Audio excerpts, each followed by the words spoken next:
এবার বিয়েটা সহজ করে ফেলেন।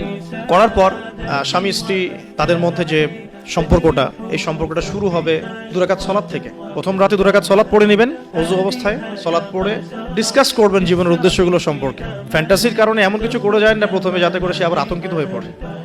সময় দেন, তাকে টাইম দেন, তার সাথে নরম হন, কোমল হন। বিকজ একটা মেয়ে, যারা সতী মেয়ে, তারা পুরুষকে গ্রহণ করার আগে খুব ভালো করে তাদের মনের মতো একজন মানুষ তারা কল্পনা করে, প্রত্যাশা করে, এবং আতর্কিত বিষয়গুলো তারা খুব একটা পছন্দ করে না। ঠিক আছে? আর পুরুষের সাইকোলজি কিন্তু ডিফারেন্ট। পুরুষ কিন্তু ওভার অ্যাগ্রেসিভ হয়ে যায় অনেক সময়। সো তাকে টাইম দেন, তাকে সময় দেন, আপনাকে বোঝার সময় দেন, কথাবার্তা বলেন, কন্টিনিউ করেন। দেন আপনি অবশ্যই 2 রাকাত সালাত পড়বেন। সালাত পড়ে আল্লাহর কাছে দোয়া করবেন দুজনে। দোয়া করার পর আল্লাহুম্মা ইন্না জান্নিবনা শাইতান ওয়া জান্নিবাশ শাইতান মা রাযাকতানা, এই দোয়াটা পড়তে ভুলবেন না। এই দোয়া পড়ার পরে আপনি আপনার ভালোবাসার ইজহার করেন। ইনশাআল্লাহ তাআলা আল্লাহ পাক যদি আপনাদেরকে সেই মিলনের ফলে সন্তান দেন, ওই সন্তানকে শয়তান কোনো ক্ষতি করতে পারবে না ইনশাআল্লাহ। আমি বোঝাতে চাচ্ছি প্যারেন্টিংসের সাথে প্রত্যেকটা বিষয় লিঙ্কড আপ আছে। বিয়ে একটা মেজর টপিক প্যারেন্টিংসের ক্ষেত্রে।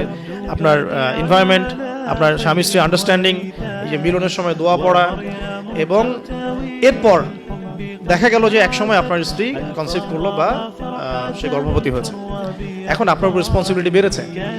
যতদিন সে সন্তানটাকে ধারণ করে রাখবে, এই সময়টুকুর মধ্যে তাকে কোনো প্রকার হারাম কাজে লিপ্ত করতে দেয়া যাবে না। আমাদের সমাজে দেখা যায় সন্তান যারা জন্ম দিচ্ছেন, মায়েরা, এই 9 মাস তারা হিন্দি মুভিজ দেখেন, সিরিয়াল দেখেন, তারপরে অহেতুক গীবত করেন, গল্পগুজব করেন, অহেতুক সময় নষ্ট করেন। এখন তো স্মার্টফোনের যুগ, সারাদিন ফেসবুক, ইউটিউবিং, টিকটক, ইনস্টাগ্রাম নিয়ে পড়ে থাকেন। এই প্রতিটা কাজ গর্ভের সন্তানের উপর প্রভাব ফেলে। প্রত্যেকটা কাজ গর্ভের সন্তানের উপর প্রভাব ফেলে।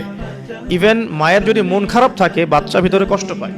মা যদি প্রফুল্ল থাকে, হাসি খুশি থাকে, বাচ্চা কিন্তু ভিতরে ভালো থাকে। মেডিকেল সায়েন্স পড়েন, আমরা প্যারেন্টিংস নামে একটা বই সাজেস্ট করছি, ওই বইটা পড়ে দেখেন, ডিটেলস সব লেখা আছে।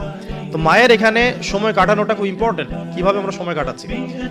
গর্ভবতী অবস্থায় এই 9 মাস মায়েদের উচিত বেশি বেশি কোরআন তেলাওয়াত করা, আল্লাহর জিকির আজগার করা, নামাজ না ছাড়া, হ্যাঁ, ভালো কিছু দেখা, ভালো কিছু শোনা, যত রকম হারাম এবং কবিরা গুনাহ আছে এগুলো থেকে দূরে থাকার চেষ্টা করা। এরপর ইনশাআল্লাহ সন্তান ভালো হবে। আল্লাহ পাক দোয়া করি সন্তান যেন সুস্থ স্বাবলম্বী হয়। পাশাপাশি মেডিকেল চেকআপসগুলো নিয়মিত করাবেন, কারণ এটা খুব ইম্পর্টেন্ট ফ্যাক্ট। অনেক সময় দেখা যায় যে আমরা মানে পর্দার যেহেতু একটা বিধান আছে, তো পর্দার বিধান পালন করতে গিয়ে আমরা দেখা যায় আলট্রা করাবো না, আমরা এই ডাক্তারের কাছে নিব না, হ্যাঁ, আমরা নর্মাল করাবো, বাসায় করাবো, হসপিটালে নিব না। কিছু ওভার এগ্রেসিভ থিঙ্কিংস চলে আসে আর কি। পর্দা করব, তাহলে মহিলা ডাক্তার দেখাতে হবে, আলট্রা খুঁজে বের করতে হবে, কে আলট্রা মহিলা ডক্টর আছে আলট্রা করতে পারে খুঁজে বের করতে হবে, ক্লিনিক সেভাবে পরিবেশ তৈরি করতে হবে।